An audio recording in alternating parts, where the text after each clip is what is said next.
Welcome back to my YouTube channel, everybody. My guest today is Mr. Mark Hollingsworth, who's a journalist from UK, and he's the author of a very good book about Russian oligarchs in London called Londongrad. And today with him, of course, we will be talking about Russian oligarchs and their impact on the British society. Thanks for joining me today, Mark. Would you like to tell my viewers something about yourself, introduce yourself better than I did? Okay, my name is Mark Hollingsworth. I'm the author of Londongrad, From Russia with Cash, which is a book about the activities of the Russian oligarchs in London over the last 20 years. And I've also written books about the Saudi royal family and the British security services and various other books. And I write articles for all the UK national newspapers, and I've made many TV documentaries as well. So you're an expert about the Russian impact on the British society. So yes, let me start by asking you a very basic question. Who are the Russian oligarchs, and how come Russia is the only country in the world that has this kind of people called oligarchs? Well, the Russian oligarchs are very wealthy businessmen who made their money in the 1990s when the Soviet Union, as it went then, was after the end of the communist regime. Russia was virtually bankrupt and broke, and so they decided to sell off a lot of their state-owned companies and assets, which was mainly in oil and gas and aluminium. And this happened in the early 1990s when President Yeltsin was president. And so they decided to sell off these very valuable state assets. And the problem was that they sold them off very cheaply, and the Russian government was manipulated and corrupted by a small group of Russian businessmen who bought these assets at a very cheap price in very controversial circumstances. And so you had these a small group of Russian businessmen became very, very rich very, very quickly. And they were able to buy out these oil and gas companies, which had been owned by the Russian government, but they bought them very cheaply. And the reason they're called oligarchs is that the word oligarch is a Greek word, and it means wealth through political manipulation, through political influence. And that's why they're called oligarchs. But why is London especially attracting them to a point that it's called Londongrad? Well, what happened was that in the early 2000s, after Putin became president of Russia, the Russian oligarchs became very concerned that their wealth was going to be investigated, or they were going to be prosecuted for tax avoidance or various offenses in terms of the way they made their money. So they were nervous and scared about protecting their wealth. So they moved the money out of Russia, and they had to decide where they were going to deposit their wealth and money. And so they chose London because it's a country where there's not much regulation. It's a very easy place to move your money without any kind of questions asked. It's a very attractive city, and it's a place that you can easily move your money into British bank accounts and buy property and buy British assets without any kind of regulation or accountability. And they like the lifestyle, and their children could be educated there. And so they needed a place to basically park their money. They wanted the money to get out of Russia, and London was the most attractive place to do that. So are you telling us that laundering money in the UK is easier than in other places?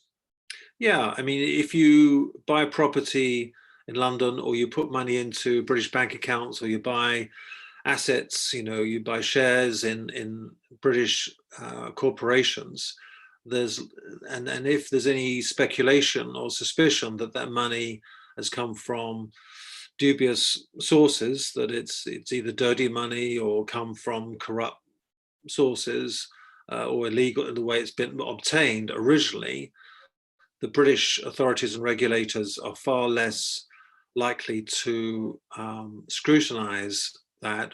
Whereas if they move their money into Switzerland or a lot of European countries, maybe even Italy, France, United States, more questions will be asked and there'll be more oversight over where this money came from. Does the presence of oligarchs bring with itself organized crime? Maybe because of the links between oligarchs and the Russian mafia or the black market worldwide? Well, I think you have to be careful that not all Russian oligarchs are crooks or gangsters or part of Russian organized crime.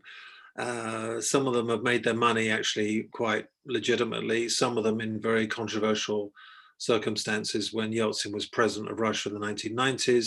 There's a whole range of different kinds of Russian oligarchs. In terms of Russian organized crime, that tends to be more under the radar in terms of organized crime, in terms of like human trafficking and money laundering, and that's a slightly different. It's a related issue, but I think you can't, just because you're a Russian oligarch doesn't necessarily mean that you're part of the Russian mafia. I mean, some of them are, and some of them have done very controversial operations, but you have to be right. They can be divided into different types.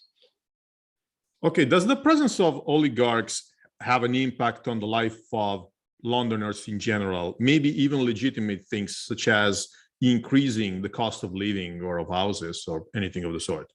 Yeah. So what happened when the Russian oligarchs moved their money to London was that they started buying up a lot of London's properties and also in the countryside, and they paid at the most expensive prices because they didn't care. They weren't buying these properties as investments. They weren't interested in buying them and then selling them at a profit. They were only interested in having somewhere to hide their money, to park their money, and to buy a house in London for £40 million is not a big deal.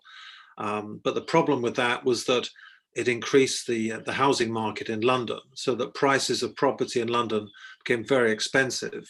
And so that then had an impact on the London property market, so that most people's houses then became more and more expensive, became very expensive to buy property in London because of the oligarchs' purchases. Well, I already asked you a question about organized crime. Let me ask you a second one. Is the presence of Russian oligarchs like polluting British economy by pushing dirty money into the system, or am I completely wrong? Yeah, no, I think there's no question that some of the Russian oligarch money is dirty money. I mean, there was an oligarch called Boris Berezovsky, who was one of the most famous oligarchs, and he was the guy that helped put Putin into power, and he then fell out with Putin, but he was the main oligarch in London. And he was once asked how much of Russian money in London is dirty, and he said 70%. So he would, that may have been an exaggeration. But I think the main point is that there's, because of lack of resources and until recently, lack of political willpower by the British government and lack of accountability. The police in the UK and the serious organized crime agency, the regulators and the investigators are not given the resources and the powers to investigate. So it's made it easier for dirty Russian money to come into London. The most famous oligarch, at least in Italy, is Roman Abramovich, because he's the former owner of a very famous football club, Chelsea Football Club. What I totally tried to understand, but I couldn't, is what his role in the negotiation between Ukraine and Russia was, because he's, of course, very close to Putin, but the Ukrainians wanted him to take part in the negotiation, and he was also poisoned by the Russians. Can you help us sort all this thing out? Well, I think there's no doubt that there's no way that Abramovich would have been involved in those negotiations unless Putin authorized it. That is for sure, because there's no way he would have done that unless he had authorization from Putin. And there's no question that he has, and has had a very close relationship with Putin going back 25 years. So I think it was genuine, and I think he was seen as an honest broker. It obviously didn't work. But I think what I know is that any oligarch, whatever he does, he wants to make sure that the Kremlin and Putin authorized it, because they don't want to end up like another oligarch called Khodorkovsky, who was put in jail as soon as he opposed Putin, and he stayed in jail for 10 years. So the oligarchs don't do anything unless they get approval from Putin and the Kremlin. Apart from Abramovich, what is the role of oligarchs in the negotiation between Russia and Ukraine? Well, I think many of the oligarchs were actually born in Ukraine.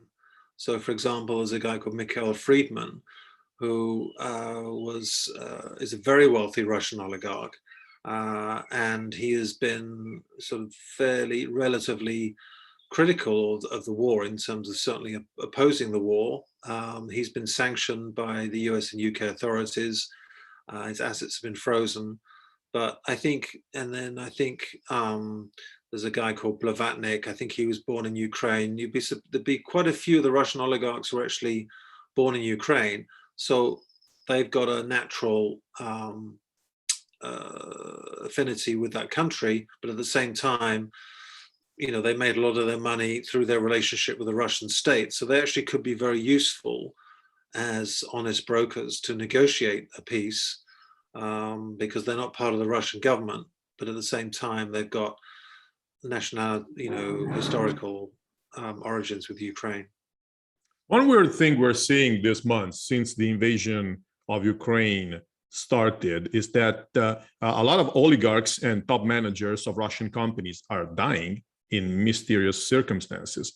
What's going on here? Is it an accident, or are they being killed and we don't know anything about it? Which ones are you referring to? Well, for instance, Gazprom. Yeah. Yeah, a few managers of Gazprom died in circumstances that are not very clear.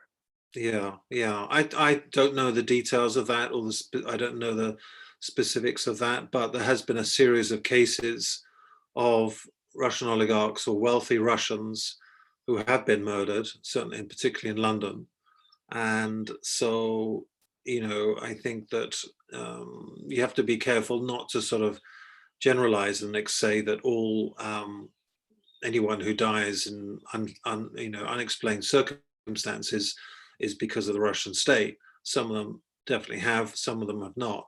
So I think the point is, if you are doing business in Russia or you want to make a lot of money out of Russia, you have to understand that the Russian state, the Russian government, will always be looking at you through the FSB, through the Russian Secret Service, and there is no real free market in Russia. I mean, they operate in a capitalist free market economy, obviously, in a global economy until the Ukraine war. But even the wealthy oligarchs were always nervous and anxious about doing anything that would upset Putin or the Kremlin or the Russian government. And so if you've done something risky and then you suddenly found dead, then it is quite possible that it has some relationship to the Russian state or the Russian security services. But each case is different, and I just think you have to be, careful in labeling them all together. Absolutely. We don't want to turn ourselves into conspiracy theorists. So Yeah. I totally agree with you. Well, should, in your opinion, the British government do something to limit the impact of these people in the British society? Well, I think the British government are finally doing something. And for example, a lot of the oligarchs bought property in London in the name of offshore companies, very secretive companies. So they didn't buy a big house in London using their own name. They would use a company so that they could avoid being so their assets couldn't be known about. So now the British government are introducing a law, whereas if you buy a property in the UK and you use a company as opposed to your own name, then there is going to be a register where you have to disclose that you're the beneficial owner of that company. So you can't hide behind these offshore companies, because that's been the problem with oligarchs most of the time is since they came to London, is that they bought properties and private jets and yachts and all kinds of things hiding behind companies and trusts, because they don't want anyone to know where their money is. So that's been and also helps with money laundering if you're going to move your money through companies and through sort of layers of different companies and trusts. And so the British government are waking up to this problem, but it's taken a war for them to realize that dirty Russian money in London has been a problem. Well, Mark, many thanks for your time and for your answers. I think you gave very interesting insight into this little known topic. I definitely recommend to read your book to all my viewers because it's very interesting, and you discuss all that we discussed so far in a much deeper detail. So thanks again for your time and for your explanations. Thanks everybody for watching this, and see you all next time. Bye-bye.